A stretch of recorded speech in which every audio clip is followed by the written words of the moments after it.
ठाकरे से भाई बहनों के सामने आपका प्रेम पवित्र बंधन से सुदृढ़ कर दे। आपके इस प्रेम पर प्रभु वर क्रिस्त की प्रचुर आशीष रहती है। बपतिस्मा संस्कार में उन्होंने आपको पवित्र बना दिया। विवाह संस्कार में आपको विशेष रूप से दृढ़ तथा पुष्ट बना देंगे, जिससे आप जीवन भर एक दूसरे के प्रति ईमानदार रहकर पति पत्नी के अपने कर्तव्य निभा सकें।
आज की नवजोड़ी को आशीष दंपति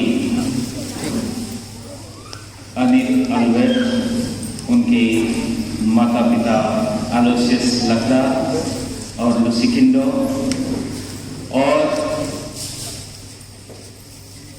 बधू रश्मि टप्पो, उनके स्वर्गीय पिता जनक टप्पो और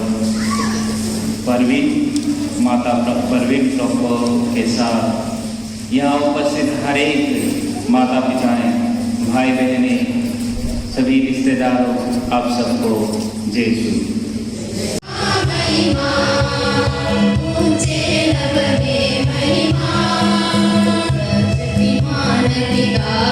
उत्पत्ति ग्रंथ अध्याय 2 पद संख्या 18 से 24 तक। प्रभु ने कहा है, अकेला रहना मनुष्य के लिए अच्छा नहीं, इसलिए मैं उसके लिए एक उपयुक्त सहयोगी बनाऊंगा। तब प्रभु ने मिट्टी से पृथ्वी पर के सभी पशुओं और आकाश के सभी वृक्षों को गढ़ा, और यह देखने के लिए कि मनुष्य उसे क्या नाम दिएगा, वह उन्हें मनुष्य के पास ले गया, क्योंकि मनुष्य ने प्रत्येक को जो नाम दिया वही उसका नाम रहेगा। मनुष्य ने सभी घरेलू पशुओं, आकाश के पक्षियों और सभी जंगली जीव जंतुओं का नाम रखा, किंतु उसे अपने लिए एक उपयुक्त सहयोगी नहीं मिला। तब प्रभु ईश्वर ने मनुष्य को गहरे नींद में सुला दिया, और जब वह सो गया तो प्रभु ने उसकी एक पसली निकाल ली और उसकी जगह हाथ से रख दिया। इसके बाद प्रभु ने मनुष्य से नीली पसली से एक चिट्ठी को गढ़ा और उसे मनुष्य के पास ले गया।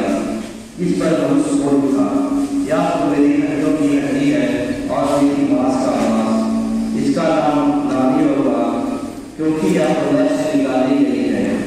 इस कारण मनुष्य अपने माता पिता को छोड़ेगा और अपनी पत्नी के साथ रहेगा, और वे दोनों एक शरीर हो जाएंगे। यह प्रभु की वाणी है।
मत्ती के अनुसार पवित्र सुसमाचार।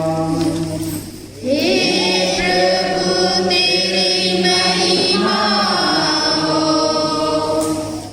अध्याय 19 वचन संख्या 3 से 9। जिसे ईश्वर ने जोड़ा है उससे मनुष्य अलग ना करे। फरीसी यीशु के पास आए और उनकी परीक्षा लेते हुए उन्होंने यह प्रश्न किया, क्या किसी भी कारण से अपनी पत्नी को त्याग देना उचित है? यीशु ने उत्तर दिया, क्या तुम लोगों ने यह नहीं पढ़ा कि सृष्टिकर्ता ने प्रारंभ ही से उन्हें नारी बनाया और कहा कि इस कारण पुरुष अपने माता पिता को छोड़ेगा और अपनी पत्नी के साथ रहेगा और वे दोनों एक शरीर हो जाएंगे। इस तरह आप वे दो नहीं बल्कि एक शरीर हैं। इसलिए जिसे ईश्वर ने जोड़ा है उससे कोई भी मनुष्य अलग ना करे। यह प्रभु का सुसमाचार है। हे ख्रीस्त तेरी स्तुति हो। Hallelujah, hallelujah. प्रभु की स्तुति हो। ईश्वर को धन्यवाद।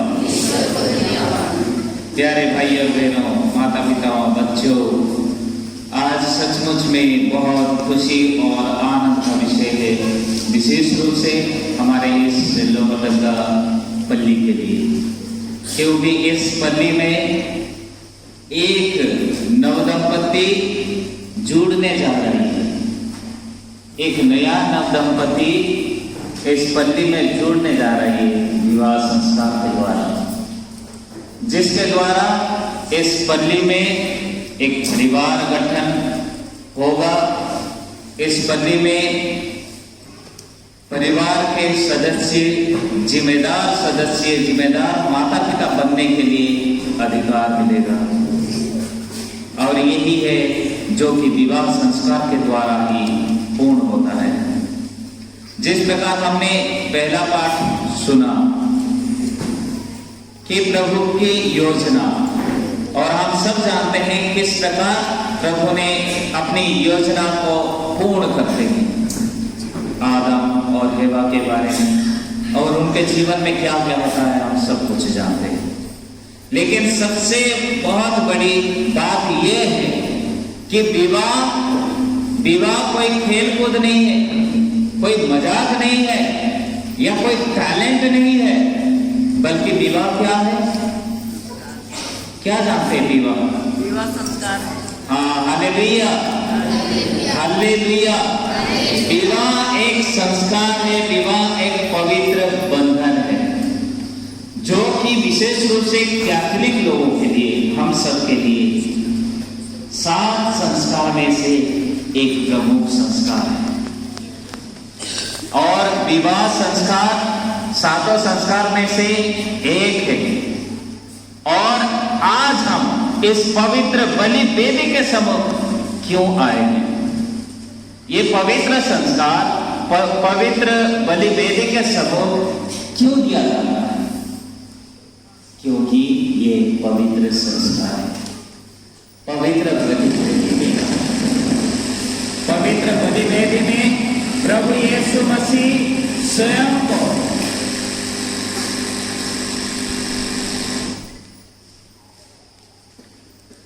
इस बलि वेदी में प्रभु यीशु मसीह अपने आप को तोड़ते हैं, अपने आप को तोड़ते हैं। क्या तोड़ते हैं? हड्डी तोड़ते हैं। क्या तोड़ते हैं? अपने जीवन को तोड़ते हैं। और विशेष रूप से प्रभु यीशु मसीह ये कहते हैं रोटी तोड़ते हुए कि ये ले लो खाओ, ये मेरा शरीर है। ये ले लो खाओ, ये मेरा शरीर है। और जिस प्रकार हमने सुसमाचार भी पढ़ा, संत मत्ती के सुसमाचार अध्याय 19 में हमने पढ़ा कि आदि से ही प्रभु ने ये रचना किए हैं, ये नियम बनाए हैं कि पति पत्नी दो नहीं बल्कि एक शरीर होंगे। क्या होंगे? एक शरीर। देखिए उसमें प्रभु यीशु मसीह कहते हैं एक शरीर होंगे। और पवित्र बलि वेदी में प्रभु यीशु मसीह उसी शरीर को तोड़ते हैं। हालेलुया। ये बहुत बड़ी रहस्य है मेरे प्यारे भाइयों और बहनों। जब हम इस प्रकार की विवाह संस्कार में भाग लेते हैं, इसलिए नहीं कि हमें निमंत्रण मिला है, इसलिए नहीं कि हम रिश्तेदार हैं, इसलिए नहीं कि हम गांव के लोग हैं, इसलिए हम भाग नहीं लेते हैं। इसलिए भाग लेते हैं विशेष रूप से विवाह शादी किए हुए माता पिता भाई बहने, इसलिए हम भाग लेते हैं कि विवाह संस्कार में हम अपने विवाह को दोहराएं, अपने शादी के जीवन को दोहराएं। Hallelujah, hallelujah. और जो बिना शादीशुदा के हैं, जैसे कि बच्चे हैं, जवान लड़के लड़कियां हैं, तो इससे हमें सीखना है कि ये क्या है, विवाह क्या है हमारे जीवन में। विवाह को ये भी कह सकते हैं पवित्र यूकेरिस्ट। विवाह को ये भी कह सकते हैं कि पवित्र यूकेरिस्ट, क्योंकि प्रभु यीशु मसीह कहते हैं आज से तुम दो नहीं बल्कि एक शरीर हो जाओगे। आज से तुम दो नहीं बल्कि एक शरीर हो जाओगे। और वो एक शरीर को प्रभु यीशु मसीह तोड़ते हैं। Hallelujah, hallelujah. प्यारे भाई और बहनों, जब कभी हम रोटी खाते हैं, जब कभी हम रोटी खाते हैं तो रोटी को तोड़ना पड़ता है। रोटी तोड़ कर टुकड़ा करना पड़ता है। अगर आप रोटी को टुकड़ा नहीं करेंगे, रोटी को तोड़ेंगे नहीं, आप खा नहीं पाएंगे। अगर रोटी को आप तोड़ेंगे नहीं, आप रोटी को खा नहीं पाएंगे। इसलिए यीशु मसीह रोटी तोड़ते हैं, वो भी अपने आप को। ठीक उसी यूकेरिस्टीय संस्कार पति पत्नी के बीच में अनुष्ठान होता है, प्रतिष्ठित होता है। किस प्रकार? अभी अनिल अल्वेट लकड़ा, उनके घर को मैं जानता हूं, उनके माता पिताओं को जानता हूं, अनिल को भी जानता हूं, उनके भाई बहनों को भी जानता हूं, लेकिन रेशमा जिनको बहुत कम जानता हूं। बस रेशमा को फोटो में देखा था, उसके बाद उनके एंगेजमेंट के टाइम में जो फोटो हुआ, जो प्रोग्राम हुआ, फोटो के जरिए देखा। उनके माता पिता को मैं नहीं जानता हूँ, उनके रिश्तेदार को नहीं जानता हूँ। ये अलग अलग रीति रिवाज के रहने वाले हैं।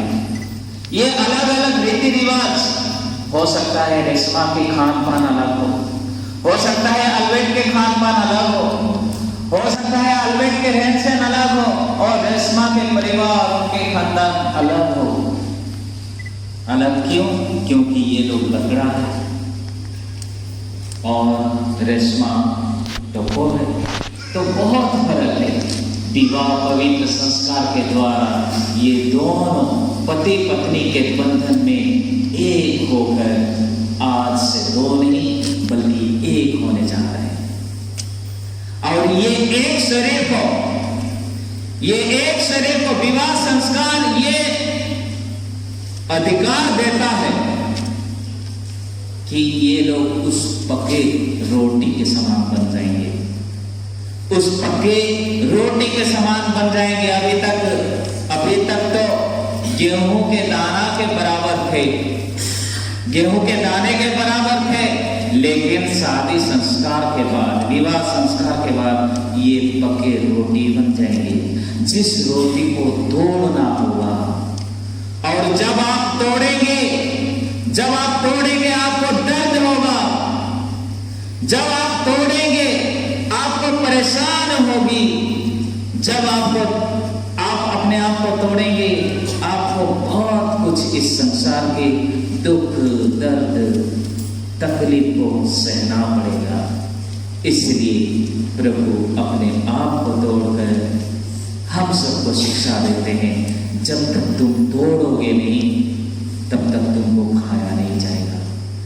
ठीक संत योहन के सुसमाचार अध्याय 12 पद संख्या 14 में जो प्रभु यीशु मसीह कहते हैं, जब तक गेहूं का दाना मिट्टी में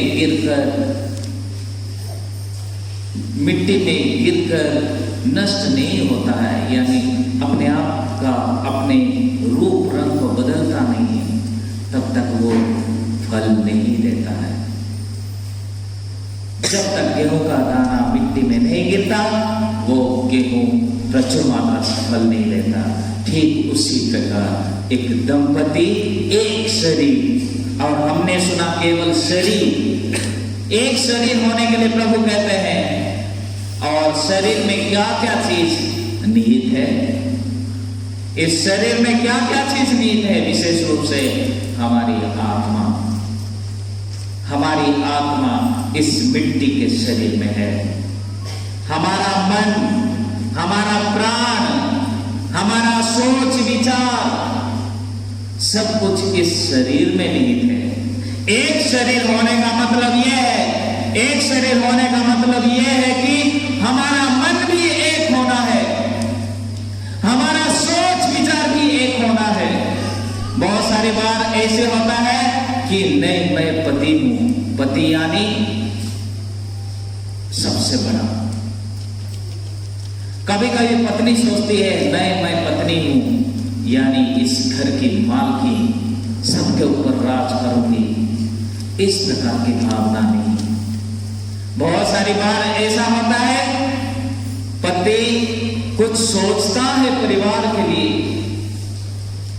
और पत्नी को पता नहीं चलता। पति कुछ कार्य करता है, चाहे अच्छा कार्य करे चाहे कुछ भी बुरा कार्य करे,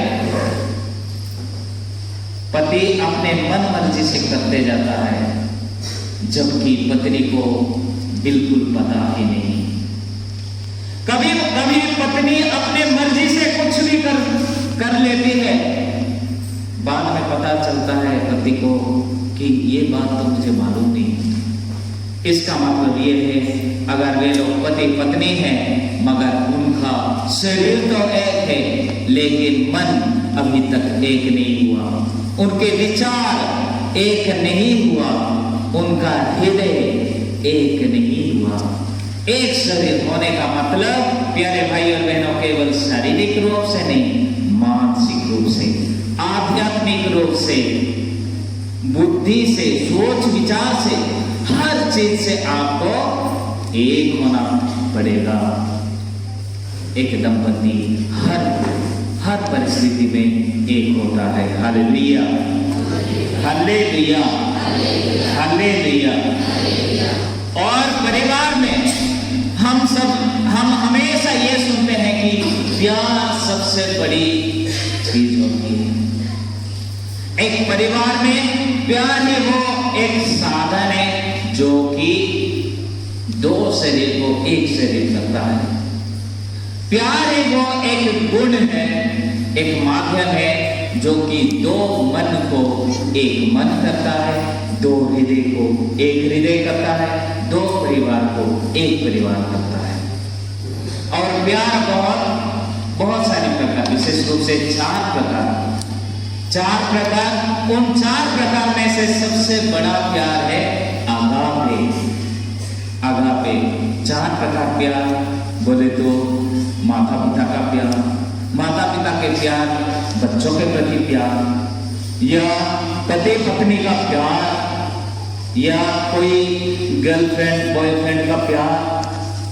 लेकिन सबसे अंतिम प्यार जो अगापे प्यार कहा जाता है, फिलिपियों के नाम संत पौलुस का पत्र अध्याय 2 में प्रभु का वचन कहता है, प्रभु यीशु मसीह वास्तव में वो ईश्वर थे, लेकिन वो अपने आप को इतना दीन बना लिया कि क्रूस पर अपना प्राण त्याग दिया। क्रूस पर अपना प्राण त्याग दिया। ठीक उसी प्रकार दंपति को भी उस प्यार के चलते अपने आप को विनम्र बनाना चाहिए। हमारे संत पापा फ्रांसिस कहते हैं, हमेशा विनम्र बनाइए। प्यारे भाई और बहनों, कोई भी परिवार परफेक्ट नहीं है। आज तक आप अगर पता नहीं लोहरदगा में परफेक्ट परिवार हो सकते हैं, मैं उतना नहीं जानता, ढूंढने से ही पता चलेगा। लेकिन संत पापा कहते हैं पूरे संसार में कोई भी परिवार परफेक्ट नहीं है। अगर माता पिता अच्छे हैं तो उनके बच्चे बिगड़े निकलेंगे। अगर बच्चे अच्छे हैं, पत्नी अच्छी है, पति किसी ना किसी रूप से बिगड़ा हुआ होता है। अगर पति अच्छा है, पत्नी किसी ना किसी रूप से बिगड़ी हुई होती है। या परिवार अच्छा है तो रिश्तेदार खराब होते हैं। इसलिए शायद संत पापा फ्रांसिस कहते हैं किसी भी परिवार संपूर्ण नहीं है। इसलिए इस आधे अधूरा लाइफ में, इस आधे अधूरा जीवन में हमें एक दूसरे का सहारा बन के जीना है। और उस एक दूसरे का सहारा हम तब बन सकते हैं जब हमारे अंदर प्रेम है। Hallelujah, hallelujah. कोरिन्थियों के नाम संत पौलुस का पत्र अध्याय 13 व संख्या 13 में लिखा है, इन सारे गुणों से भी सबसे भी बड़ा है प्रेम। और वो प्रेम क्यों बड़ा है?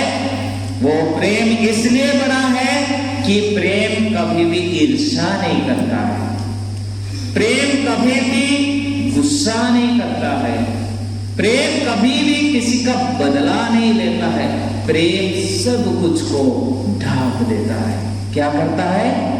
प्रेम सब कुछ को ढांक देता है। अभी मैं ये बात केवल हमारे नव दंपतियों के लिए नहीं कह रहा हूं, यहां उपस्थित हर एक दंपतियों के लिए कह रहा हूं। हम अपने आप को जांच कर देखें, अपने परिवार को जांच कर देखें, क्या प्रेम सब कुछ को ढांक देता है? बहुत सारी बार होता है, ऐसा होता है कि पति कुछ गलत कर देता है, पत्नी घूम घूम कर कहती है मेरा पति ऐसा है वैसा है। ठीक उसके विपरीत पत्नी अगर कुछ गलती कर देती है, पति घूम घूम कर कहता है। प्यारे भाई और बहनों, उस नाज़रेत के परिवार संत योसेफ और संत माता मरियम से सीख लीजिए। जब संत योसेफ ये जानते हैं कि मेरी पत्नी शादी से पहले ही गर्भवती है, क्या वो छोड़कर भाग जाता है? हाँ, कोशिश किया था माता मरियम को उस हालत में छोड़कर भागने के लिए, लेकिन प्रभु के दूत के संवाद के द्वारा उन्होंने उन्हें अपनाया इस हद तक उन्होंने अपनाया कि माता मरियम और यीशु मसीह के लिए वो मरते दम तक जिया, एक विश्वस्त पति के रूप में, एक विश्वस्त पति के रूप में उनके सुख दुख हर हालत में उन्होंने भाग लिया। इसको कहते हैं अपने आप को तोड़ना। और जब तक हम अपने आप को नहीं तोड़ेंगे तब तक हम दूसरों के दुख में सहभागी नहीं हो पाएंगे, दूसरों के सुख में सहभागी नहीं हो पाएंगे, दूसरों को मदद नहीं कर पाएंगे। और सबसे बड़ी सेवा कार्य परिवार से ही शुरू होना चाहिए, परिवार से ही शुरू होना चाहिए। और इस विवाह संस्कार का मुख्य मकसद ये है कि दोनों दंपति एक साथ आए, प्रेम में एक साथ आए और प्रभु की उस सृष्टि का कार्य, प्रभु की उस सृष्टि के कार्य में हाथ बटाए, प्रभु की उस सृष्टि के कार्य में हाथ बटाए। मनुष्य का जन्म गर्भ से लेकर समाधि तक, मनुष्य का जन्म गर्भ से लेकर, मनुष्य का जीवन माता के गर्भ से लेकर समाधि तक बहुत महत्वपूर्ण होता है। इसलिए हर एक मनुष्य का जीवन बहुत महत्वपूर्ण है। आज के जमाने में दंपति जब एक साथ आते हैं, अपने लिए योजना बनाते हैं, अपने लिए क्या करते हैं, योजना बनाते हैं। कोई कोई ये योजना, बहुत सारी योजना बनाते हैं, नहीं हमें नौकरी मिले, नहीं हम सेटल हो जाए, नहीं हमारा ये हो, नहीं हमारा घर हो, तब जाके हम पुत्र संतान जन्म देंगे या पालना शुरू करेंगे। प्यारे भाई और बहनों, ये गलत है। अगर जिनके मन में इस प्रकार सोच है, वे लोग अपने शिशु को तरह तरह से मार डालते हैं, तरह तरह से नष्ट करते हैं और आगे चलकर उनको बहुत सारी पीड़ा, बहुत सारे दुख झेलनी पड़ती है। इसलिए मनुष्य का जीवन माता के गर्भ से लेकर समाधि तक बहुत महत्वपूर्ण है। इसलिए ईश्वर के योजना में हमें हाथ बटाना है। जो योजना प्रभु ने बनाया, उस योजना को हमें समझना है। नबी यिर्मयाह के ग्रंथ अध्याय 29 पद संख्या 13 में प्रभु का वचन क्या कहते हैं, मैं तुम्हारे लिए योजना बनाता हूं, तुम्हारे आहित की नहीं बल्कि तुम्हारे हित की योजना बनाता हूं। इसलिए प्रभु की योजना को सोचते हुए, विचार करते हुए हमें चलना है। एक दंपति को विशेष रूप से, चौथी अगर पॉइंट बोला जाए तो एक दंपति को विशेष रूप से अपने आप को सुदृढ़ बनाना है, अपने आप को सुदृढ़ बनाना है। और वह सुदृढ़ किसी पैसा से खरीदी नहीं जा सकती है, अपने बल से नहीं, बल्कि प्रार्थना के द्वारा। जिस परिवार में प्रार्थना नहीं है वो परिवार में शांति नहीं है, जिस परिवार में प्रार्थना नहीं है वो परिवार में प्रेम नहीं है, जिस परिवार में प्रार्थना नहीं है वो परिवार में एकता नहीं है। सबसे इंपॉर्टेंट बात है, प्रभु कहते हैं जहां कहीं भी 2 या 3 व्यक्ति एकत्र होकर मेरे नाम पर मेरे स्वर्गीय पिता को जो कुछ भी मांगोगे वो तुम्हें वही प्रदान करेगा। क्या हमारे पारिवारिक प्रार्थना में हम एक साथ आ रहे हैं? जी हाँ, कोई एक जाके माँ प्रार्थना कर रही है, बेटे लोग अपने मस्ती में, पति अपने काम में लगा है, या पति प्रार्थना कर रहा है बाकी लोग उनके साथ नहीं देते, ऐसे में काम नहीं चलेगा। प्रार्थना हमें एक साथ करना है। इसलिए प्रभु कहते हैं एक साथ जहां कहीं भी आकर मेरे नाम पर एकत्र होकर मेरे स्वर्गीय पिता को मांगोगे तो मेरे स्वर्गीय पिता तुम्हें वही प्रदान करेगा। तोबिया के ग्रंथ अध्याय 8 में हम पढ़ते हैं, अध्याय 8 संख्या 1 से लेकर 10 तक पढ़ते हैं, जब तोबिया सारा के साथ शादी करता है, आप सब जानते होंगे उनकी कहानी, मैं वर्णन करना नहीं चाहता हूँ। सारा को बहुत सारे लोग शादी करते हैं और उसी रात को मर जाते थे, लेकिन तोबिया आता है, शादी करता है और शादी के उस रात अपने पत्नी सारा को पुकारता है। क्या कहकर पुकारता है? बहन उठो, हम प्रार्थना करें। उस पलंग पर सोने वाले वे लोग उठते हैं, तोबिया कहता है बहन उठो, हम प्रार्थना करें। उसके बाद प्रार्थना करता है, हे प्रभु, मैं काम वासना से नहीं या ऐसे वैसे नहीं, बल्कि तेरे संहिता के अनुसार, तेरे विधि, तेरे नियमों के अनुसार इस बहन, इस सारा को मैं अपने पत्नी के रूप में ग्रहण किया हूं। और प्रार्थना करता है, हमें इन दो दंपतियों को आशीष दे, ताकि हम बुढ़ापे तक, मरते दम तक एक दूसरे को प्यार करते रहे, एक दूसरे के साथ जिए, एक दूसरे के लिए मरे। तौबीत के ग्रंथ प्यारे भाइयों बहनों, पढ़िए पढ़िए, आपको समझ में आएगा कि नव दंपति या पति पत्नी को किस प्रकार जीना है। Hallelujah, hallelujah, hallelujah, hallelujah. संत पापा फ्रांसिस ने कहा है, विशेष रूप से अपने पारिवारिक जीवन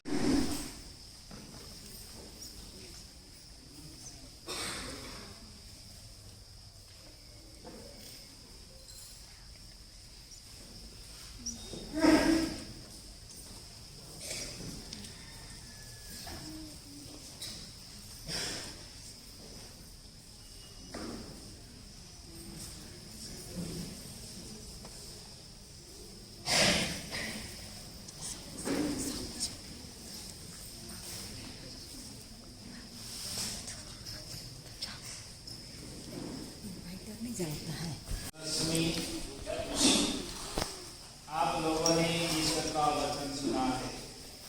इसके द्वारा ईश्वर ने हमें मानव प्रेम और विवाह का सौंदर्य समझाया है। अब मैं कलीसिया के नाम पर आपकी इच्छा के बारे में ये प्रश्न करता हूँ।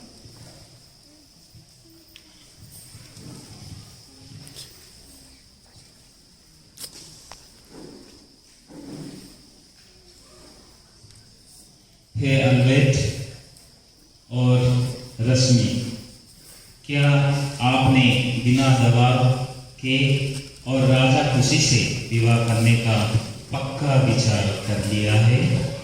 जी हाँ। क्या आप पति पत्नी बनकर जीवन भर एक दूसरे से प्रेम करने तथा एक दूसरे का आदर करने को तैयार है? जी हाँ।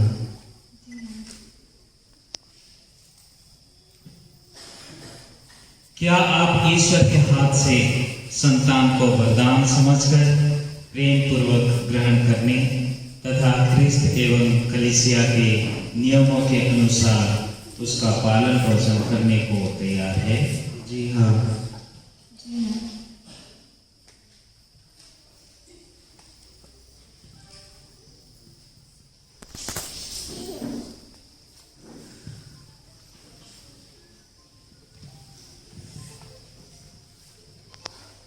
आप विवाह के बंधन में बंध जाने की इच्छा करते हैं, इसलिए अपना अपना दाहिना हाथ मिलाइए और ईश्वर तथा उसकी कलीसिया के सामने अपने मंजूरी दीजिए।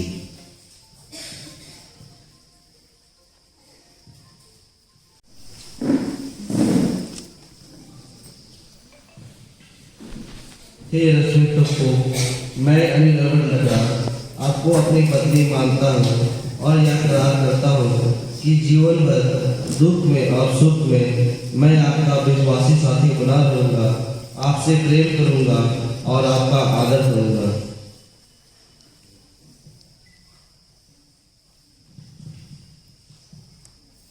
हे अनिल अम्बेड लगा, मैं अपने रश्मि को आपको अपना पति मानती हूँ और यह करार करती हूँ कि जीवन भर दुख में और सुख में मैं आपकी विश्वास करने बनी रहूंगी, आपसे प्रेम करूंगी और आपका आदर करूंगी।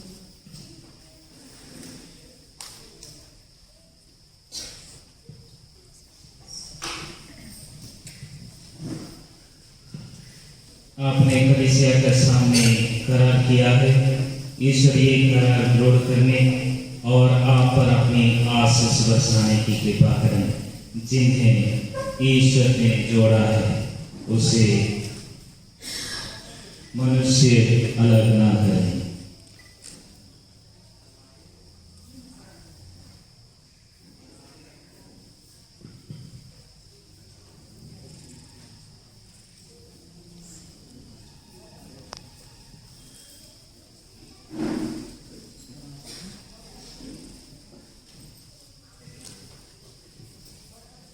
आप अपने प्रेम और ईमानदारी के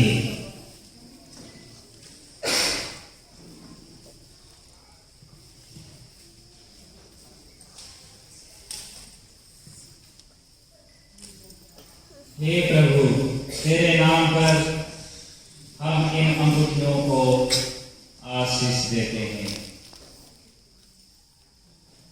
इन्हें पहनने वाले वर-वधू परस्पर पूरी ईमानदारी रखें, तेरी आज्ञाओं को पालन कर शांति में रखें और सदा प्रेम में जीवन बिताएं। हमारे प्रभु यीशु क्रिस्त के द्वारा।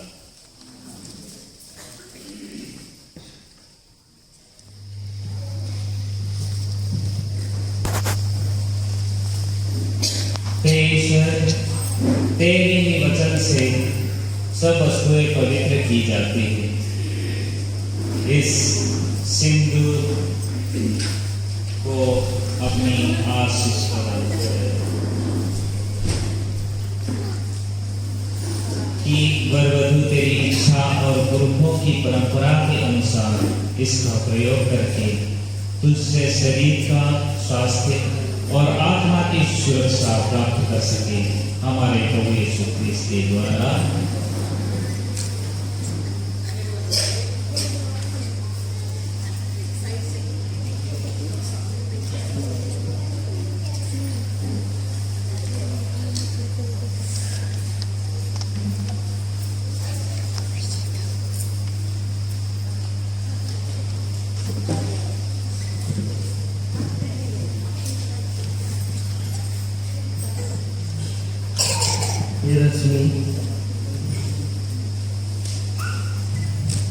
ये रश्मि पिता पुत्र पवित्र आत्मा के नाम पर मेरे प्रेम और ईमानदारी का यह चिन्ह या अंगूठी पहन लीजिए।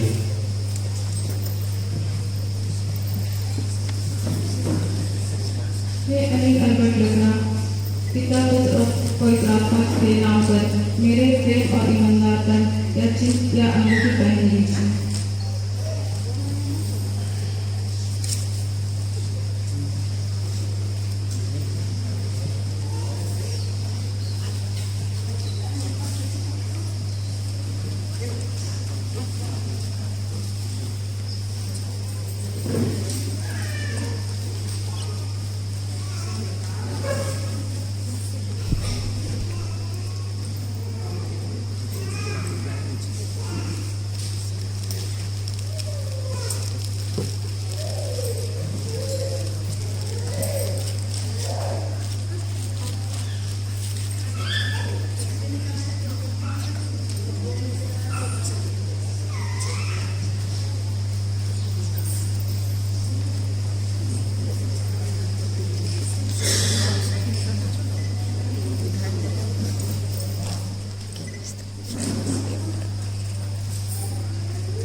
इसमें ये भाई बहन और अभी अल्बर्ट और रश्मि पूर्ण रूप में जीवन साथी बन गए, अपने बन गए, बहुत बढ़िया बनाने आइए हम इन्हें बनाए देते हुए शुरू से पढ़ाई करते जोर से ताली बजाते हैं।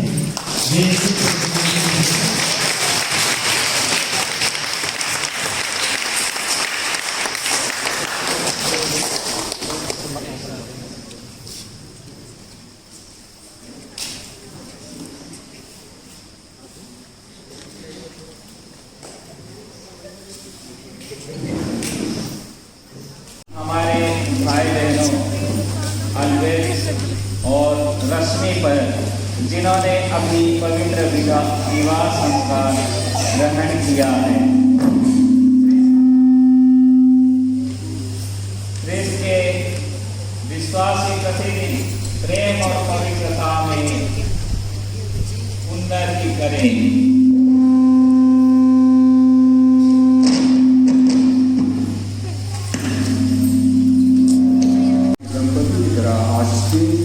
तथा शुद्ध और अनुराग में उनकी हृदय को भी बनाने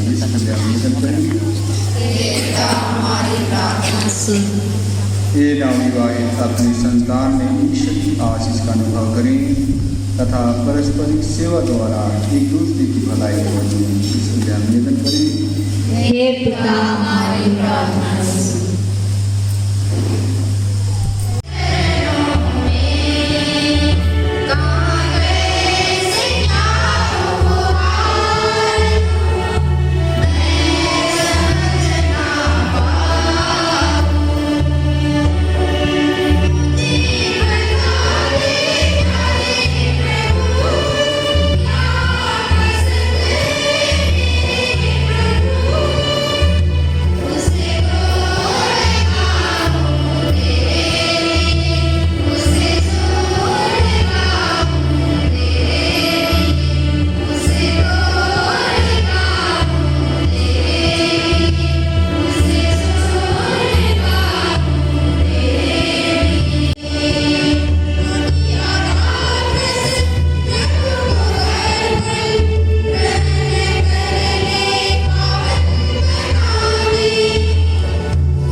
सर्वशक्तिमान पिता ईश्वर, मेरा और आप लोग का ये बलिदान स्वीकार करें। हमारा दान स्वीकार कर, तो ही विवाह का संस्थापक है, इसलिए इसका संरक्षक भी बने रहने की कृपा कर। हम ये प्रार्थना करते हैं अपने प्रभु यीशु क्रिस्त के द्वारा। प्रभु आप लोगों के साथ हो।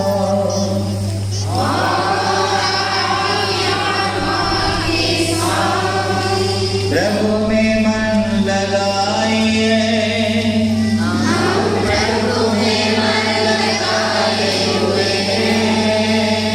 हम अपने प्रभु ईश्वर को धन्यवाद दें।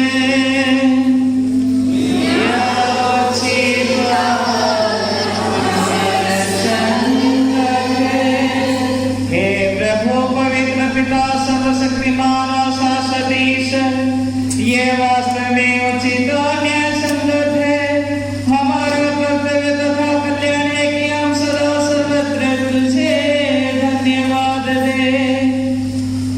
तूने प्रेम के मधुर जुए तथा शांति के अटूट बंधन से वैवाहिक विवाह को जोड़ रखा है, ताकि पवित्र विवाह के विशुद्ध तथा वरदायी प्रेम द्वारा पति पत्नी तेरे पुत्र पुत्रियों की संख्या बढ़ाए। हे प्रभु, तो अपने विधान तथा अपनी कृपा द्वारा मनुष्य को जन्म देकर जगत की शोभा बढ़ाता और हमारे प्रभु क्रिस्त के द्वारा बपतिस्मा में उनके नवजन्म से कलीसिया की वृद्धि करके इस दुगनी अद्भुत योजना को पूर्ण करता। इन्हीं के द्वारा स्वर्गदूता सब संतों के साथ मिलकर तेरा यशगान करते हुए हम निरंतर घोषित करते हैं।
तुझसे प्रार्थना करते हैं तू इन उपहारों को अपनी आत्मा के संस्पर्श से पवित्र कर दे।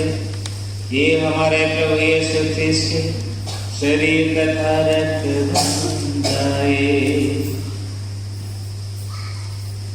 जब स्वेच्छा से प्रतिक्रिया सौंपे गए, उन्होंने रोटी ली, तुझे धन्यवाद दिया और रोटी तोड़कर उसे अपने शिष्यों को देते हुए कहा, तुम सब इसे लो और इसमें से खाओ, क्योंकि ये मेरा शरीर है जो तुम्हारे लिए बलि चढ़ाया जाएगा।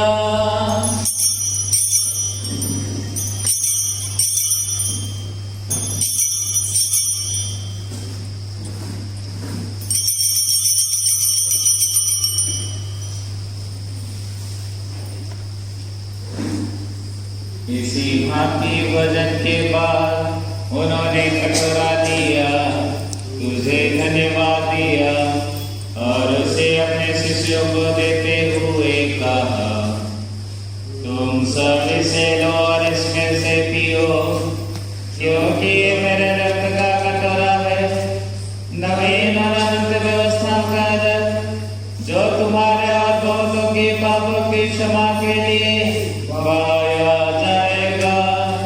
तुम मेरी स्मृति में करो।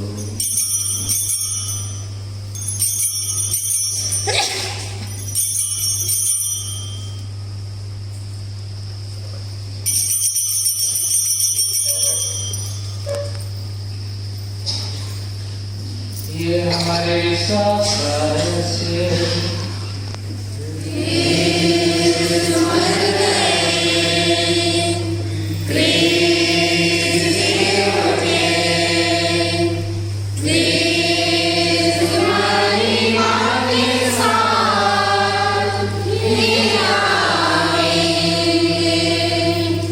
इसलिए हे प्रभु, हम ख्रिस्त की मृत्यु और पुनरुत्थान की स्मृति में तुझे जीवन की रोटी और मुक्ति का कटोरा चढ़ाते हैं। हम तुझे धन्यवाद देते हैं कि तूने हमें अपने समूह उपस्थित होने और अपनी सेवा करने का सौभाग्य प्रदान किया है। हमारा नम्र निवेदन है कि हम सब ख्रिस्त का शरीर और रक्त ग्रहण करके पवित्र आत्मा के द्वारा एकता के सूत्र में बंधे रहे।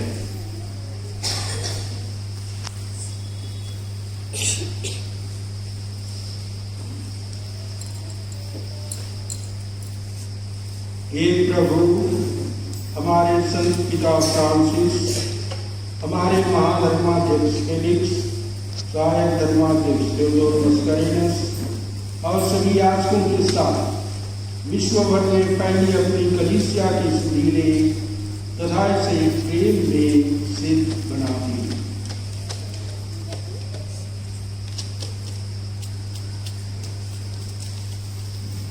हम क्षण मौन रखकर अपने परिवार से जितने भी दिवंगत आत्माएं हैं उनको पिता परमेश्वर चरणों में लाएं और उनके लिए प्रार्थना करें कि पिता ईश्वर न्याय के दिन उनके प्रति दया भाव रखें, उनको अपने दूतों और संतों के संग से प्रदान करने की कृपा करें। हमारे भाई बहनों की सुधीरे जो पुनरुत्थान की आशा में परलोक से जा चुके हैं, उन्हें या सभी मृतकों को अपने दर्शन का सौभाग्य प्रदान करें। हम सब पर दया दृष्टि डालें कि हम भी अनंत जीवन के सहभागी बने और ईश्वर की माता धन्य कुमारी मरियम, उनके वर धन्य योसेफ, धन्य प्रेरितों तथा सब संतों के साथ जो युग युग में तेरे प्रति विश्वास बने रहे, तेरी स्तुति और महिमा कर सके, तेरे पुत्र यीशु ख्रिस्त के द्वारा।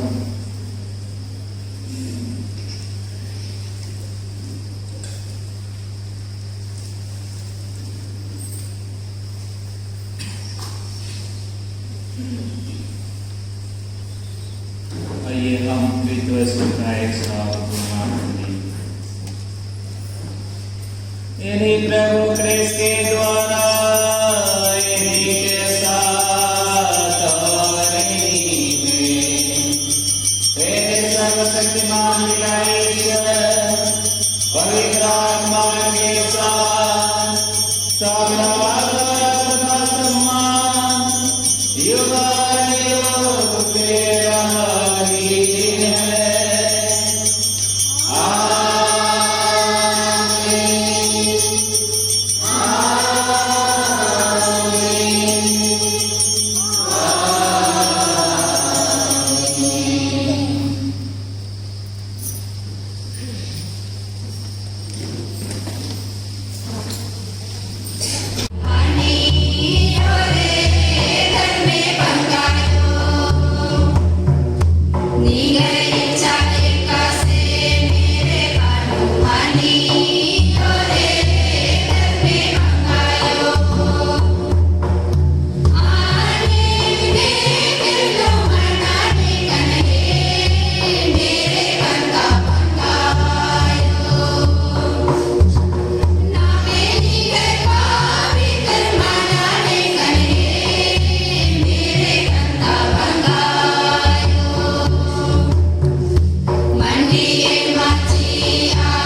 जिन्होंने अपनी कलीसिया को अंत तक प्यार किया, वही प्रभु आपके हृदय में अपना प्रेम निरंतर बढ़ाते जाए। प्रभु आपको ये कृपा दे कि जैसे आप उनके पुनरुत्थान पर विश्वास करते हैं, वैसे ही आप उनके पुनरागमन की बाट सहर्ष जोते रहें। प्रिय भाई बहनों, सर्वशक्तिमान ईश्वर पिता और पुत्र और पवित्र आत्मा आप लोगों को आशीर्वाद प्रदान करें। आप लोग विदा लें, प्रभु की शांति साथ रहे। ईश्वर को धन्यवाद।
Tiempo.